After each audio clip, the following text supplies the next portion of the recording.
আমি কিন্তু ওখানে বসে ডক্টর ইউনূসের সমালোচনা করে আসছি গত 1 মাসে 1.5 মাসে গণমাধ্যম মানে আমার অভিজ্ঞতায় এত বেশি স্বাধীনতা কখনো পাইনি। এমনকি আপনারা যদি বিটিভি দেখেন, আপনি বিটিভি দেখলে অবাক হয়ে যাবেন যে এটা কি বিটিভি হচ্ছে। আমি আমার এই এত বছরের জীবনে 2বার বিটিভিতে ডাক পেয়েছি এই সময়টা এসে। আমি বিটিভিতে আমাকে যখন ডাকলো আমি বললাম দেখো আমি কিন্তু আমার মতো করে কথা বলবো, আর তোমরা যদি আমার সেই কথা কাটো তো আমার নিজের একটা প্ল্যাটফর্ম আছে, ওখানে কেটে নিয়ে বলবো যে তোমরা কেটেছো। ওরা বলছে ভাই আপনি আসেন, কোনো সমস্যা নেই, আমার ডিপার্টমেন্টের ছোট ভাই তারা। আমি কিন্তু ওখানে বসে ডক্টর ইউনূসের সমালোচনা করে আসছি। ডক্টর ইউনূসের যে জিনিসটা আমার ভালো লাগেনি, এখনো লাগে না, আমি কিন্তু ওটা বলে এসেছি। আপনি এত না পছন্দ হয় না, আপনার এই কথার সাথে আপনার কাজের মিল নেই। এবং পরে বিশ্লেষণ লক্ষ্য করেছি ওটি পৃথিবী অনিয়র করেছে এবং আমাকে একজন ফোন করে জানাইছে।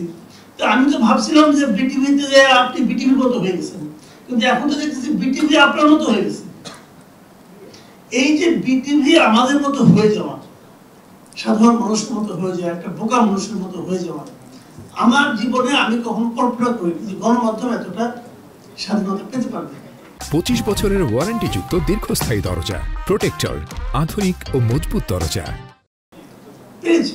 এটা আমার জন্য একটা বড় অর্জন, আমার স্বপ্ন। এটা আমি আপনার স্বপ্ন দেখিনি এটা কোনো হবে, কিন্তু বিটিভি হয়েছে। কিন্তু বিটিভির খবরটা কিন্তু অতটা হয়নি। আমি আমার এক্সপিরিয়েন্স থেকে বললাম। আবার অন্য অনেক দিকে যে স্বপ্ন ছিল আমার, সেই স্বপ্ন মানে পূরণ তো হচ্ছেই না, আদৌ পূরণ হবে আমার কাছে এমনও মনে হচ্ছে না।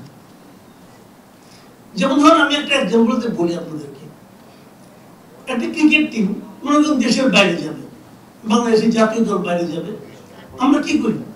নির্বাচকরা আছেন, জ্ঞানী লোক, কিন্তু তারা জ্ঞানী লোক একটা টিম নির্বাচন করে। আমি জীবনে ক্রিকেট খেলি নাই, আমিও কিন্তু বলি যে ইন্ডিয়া যাচ্ছে খেলতে, একটা বাঁহাতি স্পিনার নাই কেন? আরে বাঁহাতি স্পিনার ডানহাতি স্পিনার পার্থক্য আমি বুঝি, জীবনে কোনদিন খেলছি, কিন্তু আমি সমালোচনা করি। এবং আমি সমালোচনা করার পর তারপরে একটা আমি মনে করি অথবা আমাদের কেউ কেউ বলেন এটা একটা ভাঙ্গা টিম নিয়ে গেছে, একটা মাজা ভাঙ্গা টিম, এই টিম কিছুই করতে পারবে না। তারপর যদি ওই টিম জিতে আসে আমি তো খুশি হই। তো আমি যখন প্রথম দেখলাম এই যে একটা উপদেষ্টা পরিষদ গঠন করছে, আমি এরকম আনহ্যাপি হয়েছি। আমার কাছে এটা মাজা ভাঙ্গা একটি মনে হচ্ছে। এখন যদি এই টিম ভালো করে, আমার যে খুশি আর কেউ হবে না। এবং এটা আমি শুরুর দিনই বলেছি, যেদিন একটা টিমটা যেদিন শপথ দেয় ওই দিন আমি নিউজ 24 পড়েছিলাম। ওই শপথ দিতে তারা মন্তব্য চাচ্ছে, আমি বলছি এই টিম আমার পছন্দ হয়নি ভাই, এই টিম আমার কাছে মনে হয় না এরা খুব ভালো করবে। এবং তখন বলেছে, এবং আমি মানে খুব দুঃখের সঙ্গে লক্ষ্য করলাম যে আমার আশঙ্কাগুলো যেমন সত্য হচ্ছে। আমার আশঙ্কা মিথ্যা হলে, ভুল হলে খুশি হতাম, কিন্তু আমি খুশি হওয়ার চেষ্টা করতেছি, কিন্তু খুব একটা পারতেছি না। কোটা বিরোধী আন্দোলনের মাধ্যমে একটা সরকার হয়েছে, এই সরকার গঠন করা হয়েছে কোটার মাধ্যমে, একদম সিম্পলি কোটার মাধ্যমে।